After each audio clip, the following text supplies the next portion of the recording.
നമസ്കാരം. മഹാഭാരതം ദർശനവും വിമർശനവും എന്ന് പറയുന്ന ഈ പ്രോഗ്രാം ഇത് 4ാമത്തെ എപ്പിസോഡാണ്. കഴിഞ്ഞ 3 എപ്പിസോഡിൽ 3ാമത്തെ എപ്പിസോഡ് മുതലാണ് നമ്മൾ മഹാഭാരത കഥ പറയാൻ ആരംഭിച്ചത്. ഒരു കഥ പറഞ്ഞു കഴിഞ്ഞു, അടുത്ത കഥയിലേക്ക് നമ്മൾ കടക്കുകയാണ്. അതിൻ്റെ ഓർഡർ അനുസരിച്ച് തന്നെയാണ് നമ്മൾ കടക്കുന്നത്. ജനമേജയന്റെ സർപ്പസത്രവുമായി ബന്ധപ്പെട്ടു ഉപാധ്യായനായിട്ടുള്ള ശവനകാദി മുനിമാരോടൊപ്പം ഉഗ്രസ്രവസ് ഇരുന്നുകൊണ്ട് അവരോട് കഥ പറയുന്ന രംഗമാണ് നമ്മൾ കഴിഞ്ഞ തവണ നമ്മൾ പറഞ്ഞത്. അതിൻ്റെ തന്നെ കണ്ടിന്യൂഷനായിട്ട് ആണ് ഇപ്പോൾ 2ാമത്തെ കഥയിലേക്ക് കടക്കുന്നത്. ഇത് ആരംഭിക്കുന്നത് ധൗമ്യൻ എന്ന് പറയുന്ന ഒരു ഗുരുവിൻ്റെ അടുക്കൽ, ഗുരുകുല വിദ്യാഭ്യാസമാണല്ലോ ആ കാലഘട്ടത്തിൽ, അദ്ദേഹത്തിൻ്റെ അടുക്കൽ 3 ശിഷ്യന്മാർ അദ്ദേഹത്തിൻ്റെ അടുക്കൽ ഉണ്ട്, വിദ്യാഭ്യസിക്കാൻ വേണ്ടിയിട്ട് വന്നിട്ടുണ്ട്. ആരുണി, ഉപമന്യു, വേദൻ, ഇങ്ങനെ 3 ശിഷ്യന്മാരാണ് അദ്ദേഹത്തിൻ്റെ അടുക്കൽ വിദ്യാഭ്യസിക്കുന്നതിന് വേണ്ടിയിട്ട് വന്നിട്ടുള്ളത്. അപ്പോൾ കഥ ആരംഭിക്കുന്നത് ഗുരു തൻ്റെ ശിഷ്യനായിട്ടുള്ള ആരുണിയോട് അദ്ദേഹത്തിൻ്റെ കൃഷിസ്ഥലത്തേക്ക് ചെല്ലാൻ, അതിൻ്റെ വരമ്പുകൾ ഒക്കെ കൃത്യമായിട്ടാണോ, കൃഷിസ്ഥലത്തേക്കുള്ള വെള്ളവും കാര്യങ്ങളും ഒക്കെ അതിനെ സംബന്ധിച്ചിട്ട് കൃത്യമായി അന്വേഷിച്ച് വരാൻ വേണ്ടിയിട്ട്, അതൊന്ന് നോക്കി നടത്താൻ വേണ്ടിയിട്ട് ആരുണിയെ ചുമതലപ്പെടുത്തുക. അപ്പോൾ ഗുരുവിൻ്റെ വാക്യം എന്ന് പറയുന്നത് വേദവാക്യമായും അത് പൂർണ്ണമായ അർപ്പണബോധത്തോടുകൂടി അത് സ്വീകരിച്ചുകൊണ്ട് ആരുണി കൃഷിസ്ഥലത്തേക്ക് പുറപ്പെടും. അപ്പൊ അവിടെ ചെല്ലുമ്പോൾ കാണുന്ന കാഴ്ച എന്താ? ഈ പാടത്തിന്റെ വരമ്പ് പൊട്ടിയിട്ട് വെള്ളം ഒഴുകിക്കൊണ്ടിരിക്കും. ആരുണി പല രീതിയിലും ആ വെള്ളം തടയാൻ ശ്രമിച്ചിട്ട് നടക്കുന്നില്ല. അങ്ങനെ നടക്കാത്ത ഒരു അവസ്ഥയിലാവുമ്പോൾ ആരുണി എന്താ ചെയ്യണമെന്ന് വെച്ചാൽ, ഗുരുവിൻ്റെ ആജ്ഞയാണ്, ധിക്കരിക്കാൻ കഴിയില്ല, എന്തെങ്കിലും പരിഹാരം ഉണ്ടാക്കിയേ പറ്റൂ. ആരുണി ആ വരമ്പ് പൊട്ടിയൊഴുകുന്ന ആ ഭാഗത്ത് ആരുണി കിടന്നുകൊണ്ട് ആ ജലമാർഗത്തെ തടയുക. ആരുണി ആ കിടക്കുക. ഏകദേശം വൈകുന്നേരം രാത്രിയോടുകൂടി അടുക്കുന്നു. ആ സമയമായിട്ടും തൻ്റെ ശിഷ്യനെ കാണാതായപ്പോൾ ഗുരു മറ്റു ശിഷ്യന്മാരോട് ചോദിച്ചു, ആരുണിയെ കണ്ടില്ലല്ലോ, പോയിട്ട് ഒരുപാടായില്ലേ, ഇതുവരെ ആരുണി വരേണ്ട സമയമൊക്കെ കഴിഞ്ഞ് ഇതുവരെയായിട്ട് ആരുണിയെ കണ്ടില്ലല്ലോ. അപ്പോൾ ശിഷ്യന്മാരെ പറയുന്നുണ്ട്, അങ്ങ് തന്നെയാണ് ആരുണിയെ കൃഷിസ്ഥലത്തേക്ക് പറഞ്ഞയച്ചത്, അതിനുശേഷം ഞങ്ങളും കണ്ടിട്ടില്ല, എങ്കിൽ നമുക്കൊന്ന് പോയിട്ട് വരാമെന്ന് പറയും. ഗുരുവും ഈ ശിഷ്യന്മാരും കൂടി ആരുണിയെ അന്വേഷിച്ച് പുറപ്പെടും. ആരുണിയെ അന്വേഷിച്ച് പുറപ്പെടുന്ന സമയത്ത് ആരുണിയെ ചെന്ന് കാണുന്നതിന് മുൻപേ തന്നെ ആ കൃഷിസ്ഥലത്തേക്ക് പ്രവേശിക്കുമ്പോൾ തന്നെ ഗുരു വിളിക്കുന്നുണ്ട്, ആരുണി, ഉണ്ണി, നീ എവിടെയാണെന്ന് ചോദിക്കുമ്പോൾ ആരുണി അവിടുന്ന് ഓടി ആ വിളി കേൾക്കുമ്പോൾ, ഗുരുവിൻ്റെ വിളി കേൾക്കുന്ന സമയത്ത് ആരുണി അവിടുന്ന് ഓടി ഗുരുവിൻ്റെ അടുക്കലേക്ക് വരും. ഗുരു ചോദിക്കുകയാണ്, നീ എത്ര നേരമായി ഇതുവരെ നീ മടങ്ങി വരാത്തതിൻ്റെ കാരണം എന്താണെന്ന് ചോദിക്കുമ്പോൾ ആരുണി പറയുന്നുണ്ട്, വരമ്പ് പൊട്ടി ജലമൊഴുകിക്കൊണ്ടിരിക്കുകയായിരുന്നു, ഞാൻ എൻ്റെ ശരീരം കൊണ്ടാണ് ഞാൻ അതിനെ തടഞ്ഞു നിർത്തിയിരുന്നത്, ഞാൻ അവിടെ കിടക്കുകയായിരുന്നു എന്ന് പറയുന്നത്. തൻ്റെ ശിഷ്യൻ്റെ ഈ ഒരു പ്രവർത്തനം കണ്ട് ഗുരുനാഥൻ ശിഷ്യനെ അനുഗ്രഹിക്കുക. എല്ലാ അർത്ഥത്തിലും നീ വളരെ ആത്മാർത്ഥതയുള്ളവനാണ്, സമർപ്പണബോധമുള്ളവനാണ്, അതുകൊണ്ട് നീ വിജയിച്ചു വരും. ഇത് യഥാർത്ഥത്തിൽ ഓരോ ശിഷ്യഗണങ്ങളെയും തൻ്റെ ഗുരുക്കന്മാർ, ഏതൊരു ഗുരുവാണെങ്കിലും തൻ്റെ ശിഷ്യഗണങ്ങളെ ഒരു സ്വാഭാവികമായിട്ടും അവർ പരീക്ഷിക്കുന്ന ഒരവസ്ഥയാണ്. ആ പരീക്ഷണം നല്ല രീതിയിൽ നടക്കുന്നത് വിദ്യാഭ്യാസം പൂർത്തീകരിക്കുന്ന ഘട്ടത്തിലും ഉണ്ടാവും, വിദ്യാഭ്യാസം നടന്നുകൊണ്ടിരിക്കെ ഇത്തരം പരീക്ഷണങ്ങളുണ്ടാവും. ഇതേ രീതിയിൽ തന്നെ 2ാമത്തെ ശിഷ്യനായിട്ടുള്ള ഉപമന്യുവിന്റെ അടുക്കൽ ഉപമന്യുവിനെ ഏൽപ്പിച്ചിരിക്കുന്ന ഒരു ഉത്തരവാദിത്വം ഗോക്കളെ മേയ്ക്കാൻ വേണ്ടിയിട്ടാണ്. അപ്പോൾ ഉപമന്യു രാവിലെ ഗോക്കളുമായി പുറപ്പെടും. അതിനെ മേച്ച് അതിൻ്റെ പരിപാടിയെല്ലാം കഴിഞ്ഞതിന് ശേഷം വൈകുന്നേര സമയങ്ങളിൽ തിരിച്ചു വരും. അപ്പോൾ അത്യാവശ്യം ഉപമന്യുവിന് നല്ല നടപ്പുണ്ട്, ഇതിനെ മേച്ചുകൊണ്ട് നടക്കണമല്ലോ. ഇത് കുറെ ദിവസം ഇങ്ങനെ കവർ ചെയ്ത് പോയി കഴിഞ്ഞതിന് ശേഷം ഗുരു ഉപമന്യുവിനെ നോക്കുമ്പോൾ ഉപമന്യുവിന് ശാരീരികമായിട്ടുള്ള പ്രത്യേകിച്ച് വ്യത്യാസങ്ങളൊന്നും കാണുന്നില്ല. തന്നെയുമല്ല ആള് തടിച്ചു വന്നിരിക്കുന്നു. അപ്പൊ ഗുരു ചോദിക്കുന്നുണ്ട്, ഉപമന്യു, നീ ഗോക്കളെ മേയ്ക്കാൻ വേണ്ടിയിട്ട് രാവിലെ പോകും, വൈകുന്നേരമാണ് നീ തിരിച്ചു വരുന്നത്. നീ ഇത്രയും ദിവസങ്ങളായി ഇതിനു വേണ്ടിയിട്ട് പോയിട്ട് തിരിച്ചു വരുന്ന നിനക്ക് ഏതെങ്കിലും തരത്തിലുള്ള ക്ഷീണമൊന്നും എനിക്ക് കാണാൻ കഴിയുന്നില്ല, എനിക്ക് ദർശിക്കാൻ കഴിയുന്നില്ല. നീ തടിച്ചു വരികയാണല്ലോ ഓരോ ദിവസം ചെല്ലുന്തോറും. ഇതെന്താണ് ഇതിന്റെ കാരണം ചോദിക്കുമ്പോൾ ഉപമന്യു പറയുകയാണ്, ഗുരു എന്നോട് ക്ഷമിക്കണം, ഞാൻ ഈ ഗോക്കളുമായി അതിനെ മേയ്ക്കാൻ വേണ്ടി പോകുമ്പോൾ എനിക്ക് വിശക്കുന്ന ഒരു അവസ്ഥാവിശേഷമുണ്ടായ ഞാൻ ആ ഭാഗങ്ങളിലുള്ള താമസിക്കുന്ന ആളുകളുടെ അടുക്കൽ ഭിക്ഷക്ക് പോകും. ഭിക്ഷ യാചിച്ച് കിട്ടുന്നത് ഞാൻ ഭക്ഷിക്കും. അങ്ങനെയാണ് ഞാനിത് കഴിഞ്ഞു പോകുന്നതെന്ന് പറയും. ഗുരു ആ സമയം ഇത് കേൾക്കുമ്പോൾ ഗുരു ഉപമന്യുവിനെ തടയുക. ഇനി അത്തരമൊരു രീതിയിൽ നീ ഭിക്ഷ യാചിക്കരുത്. പിന്നെ ഈ ഭിക്ഷ യാചിക്കുന്നത് നീ ഇനി ഭിക്ഷ യാചിച്ചാൽ തന്നെയും നിനക്ക് കിട്ടുന്നത് അത് നീ ഭക്ഷിക്കരുത്, അത് ഗുരുവിനെ ആദ്യം കൊണ്ടുവന്ന് തരണം. ഈ രീതിയിൽ പറയും. അത് ശിഷ്യൻ അംഗീകരിക്കുകയും ചെയ്യും. വീണ്ടും ഇതുപോലെ തന്നെ കുറെ ദിവസം കഴിയുമ്പോൾ ഗുരുവിന് വീണ്ടും സംശയം വരുന്നു. ശിഷ്യനോട് ഇതേ ചോദ്യം ആവർത്തിക്കുന്നു, നീ വീണ്ടും തടിച്ചിരിക്കുകയാണല്ലോ, എന്താണ് നീ ഞാൻ പറയുന്നത് അനുസരിച്ചിട്ടില്ലേ എന്ന് ചോദിക്കുമ്പോൾ ഗുരുവിനോട് പറയാണ്, ഗുരു, ഞാൻ ആദ്യം എനിക്ക് കിട്ടുന്ന ഭിക്ഷ ഞാൻ അങ്ങേ കൈ നീക്കി വെക്കും. രണ്ടാമതും എനിക്ക് ഭിക്ഷയെ നടത്തി കിട്ടുന്നതാണ് ഞാൻ കഴിക്കുന്നത്. അതുകൊണ്ടാണ് ഈ ഒരു അവസ്ഥ. ഗുരു അതിനെയും വിലക്കുക. ഇനി അത്തരം ഭിക്ഷ നീ രണ്ടാമതും പോയി ഭിക്ഷ യാചിച്ചാൽ മറ്റു ഭിക്ഷാന്തേഹികളൊക്കെ അവിടെ ഉണ്ടാവും, മറ്റു താപസന്മാരുണ്ടാവും. അപ്പൊ അവർക്ക് കിട്ടുന്നത് ഒഴിവാകും. അതുകൊണ്ട് അത്തരം ഒരു പ്രവർത്തനത്തിൽ നിൽക്കരുത്, ഇനി ഭിക്ഷ യാചിക്കരുത് എന്ന് പറഞ്ഞ് വിലക്കുക. ഇത് കഴിഞ്ഞ് കുറെ കഴിയുമ്പോൾ വീണ്ടും ഇതേ അവസ്ഥ തന്നെ വീണ്ടും വരുന്നു. ഉപമന്യുവിന് ഫിസിക്കലിയുള്ള യാതൊരുവിധ പ്രശ്നവും കാണുന്നില്ല. ആളപ്പോഴും തടിച്ചു കൊഴുത്ത് തന്നെ ഇരിക്കുകയാണ്. ഗുരു ചോദിക്കും, നീ എപ്പോഴും ഭിക്ഷ എടുക്കുന്നുണ്ടോ?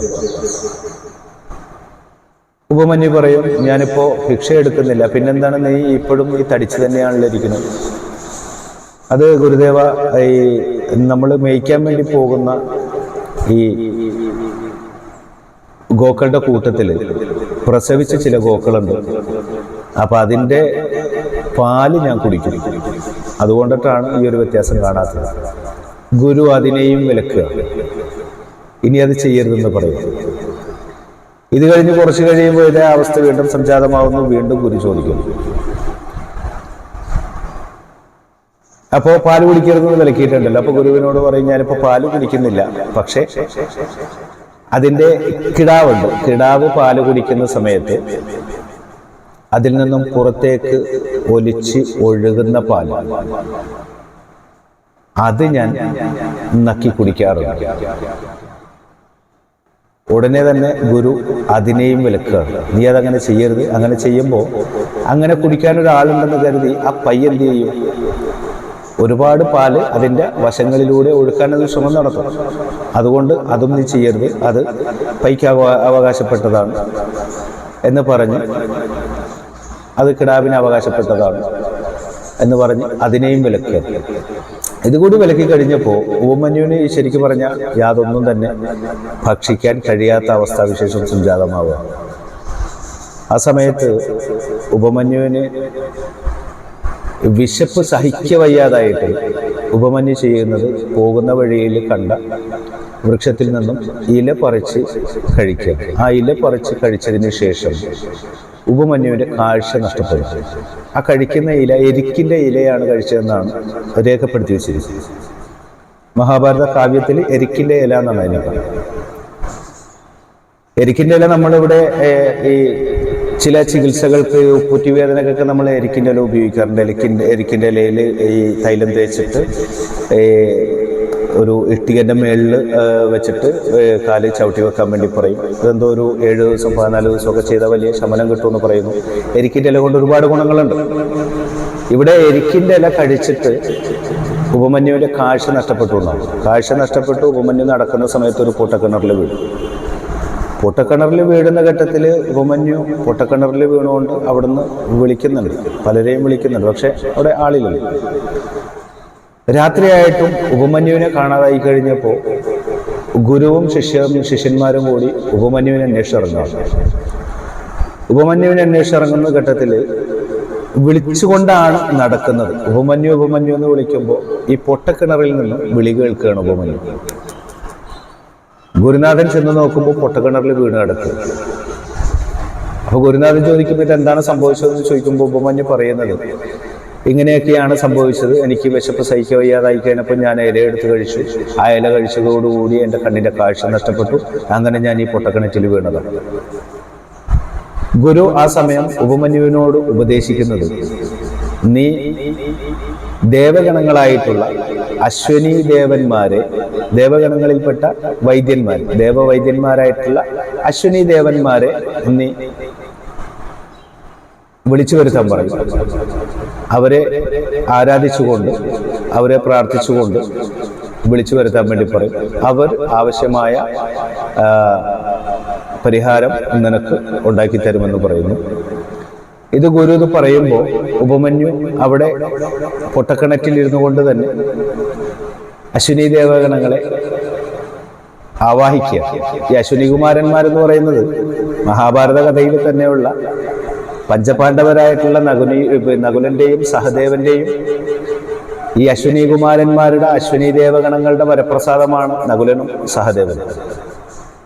അവരുടെ പിതാവിന്റെ സ്ഥാനത്താണ് വരുന്നത്. ഈ അശ്വിനി ദേവന്മാര് വരുമ്പോൾ ഉപമന്യുവിന്റെ അവസ്ഥ മോശമായതുകൊണ്ട് ഭക്ഷിക്കാനായി ഒരു അപ്പം കൊടുക്കും. ഉപമന്യു പറയും, ഞാനത് കഴിക്കില്ല എന്ന് പറയും. എന്തുകൊണ്ടാണ് കഴിക്കാത്തത്? ഞാൻ എന്ത് കിട്ടിയാലും ഞാൻ ആദ്യം എൻ്റെ ഗുരുനാഥന്റെ അടുക്കൽ കൊടുത്തതിന് ശേഷം മാത്രമേ ഞാൻ കഴിക്കുള്ളൂ. ഉപമന്യു എന്ത് പറഞ്ഞിട്ടും കഴിക്കുന്നില്ല. അപ്പൊ അശ്വിനി ദേവന്മാർ പറയുന്നുണ്ട്, നിന്റെ ഗുരുനാഥനും ഇത്തരമൊരു സന്ദർഭം വന്നിരുന്ന സമയത്ത് അദ്ദേഹത്തിന് കിട്ടിയ ഭക്ഷണം അദ്ദേഹത്തിന്റെ ഗുരുക്കന്മാർക്ക് കൊടുക്കാതെ അദ്ദേഹം കഴിച്ചിട്ടുള്ളതാണ്. അതുകൊണ്ട് നിനക്കത് കഴിക്കുന്നതിൽ യാതൊരു പ്രയാസവും നീ വിചാരിക്കേണ്ട, നീ അത് കഴിക്കുക എന്ന് പറയാം. ഉപമന്യു എന്ത് തന്നെ പറഞ്ഞിട്ടും ശരി, ഉപമന്യു അത് കഴിക്കുന്നില്ല. അവസാനം അശ്വിനി ദേവന്മാര് ഉപമന്യുവിന് വരവും കൊടുക്കുകയാണ്, നിനക്ക് നിന്റെ കാഴ്ച ലഭിക്കുമെന്ന് പറഞ്ഞു. ഈ കഥ ഇവിടെ വെച്ച് അവസാനിക്കും. ഈ കഥ ഇവിടെ വെച്ച് അവസാനിക്കുമ്പോൾ ഈ കഥയിൽ നിന്നും നമുക്ക് കിട്ടുന്ന പാഠം എന്താണ് എന്നുള്ളത്. ആ പാഠം, ഒരു ശിഷ്യൻ ഗുരുവിന്റെ അടുക്കൽ വേദം അഭ്യസിക്കുമ്പോൾ, അതല്ലെങ്കിൽ സർവ്വലോകങ്ങളിലും ഉത്തമരാകുന്നതിന് വേണ്ടി, ഉത്തമനായ താപസനാകുന്നതിന് വേണ്ടി, ഈശ്വരനിലേക്ക് ലയിച്ച് ചേരുന്നതിന് വേണ്ടിയിട്ടുള്ള വിദ്യാഭ്യസിക്കുന്ന സന്ദർഭത്തിൽ ഗുരുവിനോട് വെച്ച് പുലർത്തേണ്ടതായിട്ടുള്ള സമർപ്പണമാണ് ഇവിടെ സൂചിപ്പിക്കുന്നത്. എത്രത്തോളം സമർപ്പണ ഭാവം നമ്മിലുണ്ടോ, നമ്മൾ എത്രത്തോളം ഗുരുവിനോട് സമർപ്പിക്കുന്നുവോ അത്രത്തോളം നമ്മൾ ഗുരുവിന്റെ മുഖഛായയിലേക്ക് പോലും നമ്മൾ അതിൽ മാറ്റപ്പെടുമെന്നാണ്. അത്രയും പ്രത്യേകതയുണ്ട് ഒരു ശിഷ്യനും ഗുരുവും തമ്മിലുള്ള ബന്ധത്തിൽ. സാധാരണഗതിയിലെ ആളുകൾ പറയാറുണ്ട്, നമ്മൾ ചില കഥകളൊക്കെ കേൾക്കാറുണ്ട്, ശിഷ്യൻ ഗുരുവിനെ തേടി പോകുന്ന കഥ. ഇവിടെ യഥാർത്ഥത്തിൽ ഇവിടെയെന്നല്ല, എവിടെയും ഒരു ശിഷ്യനും തൻ്റെ ഗുരുവിനെ തേടാനുള്ള കഴിവ് ഇല്ല എന്നുള്ളതാണ്. ഗുരുവാണ് ശിഷ്യനെ സെലക്ട് ചെയ്യുന്നത്, തിരഞ്ഞെടുക്കുന്നത്. ആ തിരഞ്ഞെടുപ്പ് നടത്തുന്നത് യഥാർത്ഥത്തിൽ ഗുരുവാണ്. ഗുരുവിനറിയാം അദ്ദേഹത്തിന്റെ ഈ വിജ്ഞാനം ആർക്ക് പകർന്നു നൽകണമെന്നുള്ളത് ഗുരുക്കന്മാർക്കറിയാം. ഗുരുക്കന്മാരാണ് തൻ്റെ ശിഷ്യരെ തിരഞ്ഞെടുക്കുന്നതെന്നാണ് അതിൻ്റെ യാഥാർത്ഥ്യം പറയുന്നത്. അങ്ങനെയാണ്. അപ്പോൾ ശിഷ്യഗണങ്ങൾ പാലിക്കേണ്ടതായിട്ടുള്ള വിശ്വാസതലത്തിലാണെങ്കിലും അല്ലാതെയാണെങ്കിലും ഗുരുക്കന്മാരിൽ പൂർണ്ണമായും സമർപ്പിച്ചാൽ തൻ്റെ ഇഷ്ടങ്ങളും ഇഷ്ടാനിഷ്ടങ്ങളും തൻ്റെ ഇംഗിതങ്ങളും തൻ്റെ പ്രവർത്തനങ്ങളും തൻ്റെ വിശ്വാസങ്ങളും അങ്ങനെ സകലതും തൻ്റെ ഗുരുവിന് സമർപ്പിക്കുന്നത് വഴി ശിഷ്യന് ലഭിക്കുന്നത് ഒരു പക്ഷേ ഗുരുവിനേക്കാൾ കേമനായി മാറാൻ കഴിയും ആ സമർപ്പണ ബോധം കൊണ്ട് എന്നുള്ളതിൻ്റെ ഒരു കഥയാണ്. ഇനി ഇത് കഴിഞ്ഞിട്ടുള്ള കഥയിലേക്ക് വരുമ്പോൾ നമ്മൾ കഴിഞ്ഞ ഭാഗത്തിൽ പറഞ്ഞിരുന്ന